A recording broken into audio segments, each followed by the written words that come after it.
Hey, this is Chris Frankel, Head of Human Performance for TRX. And when I was in New Mexico working with Brian Stann during his training camp in preparation for UFC 136, we put the TRX in the mix with his traditional training program, and then we also added some external load to give him a little bit higher resistance as he went through some of our foundational exercises. Here you can see Brian wearing a weight vest.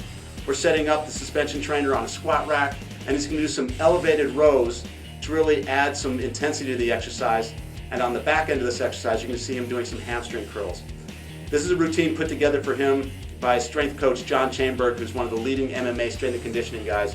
So I was really lucky to be involved with helping him go through some cueing and see how he executes these moves on the TRX.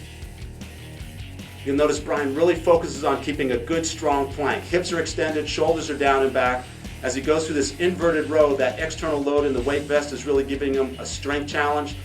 He has to focus on keeping his hips extended to get a full body contraction as he comes up in here. He's going through relatively low reps. And then to maintain that tension in his grip and through his core, he then goes through some hamstring curls.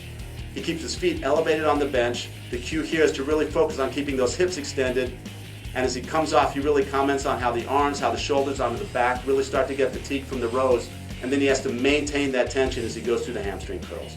Thanks for checking out what we're doing out in the field with TRX suspension training and rib training. Make sure you tune in to see Brian's fight in October at UFC 136.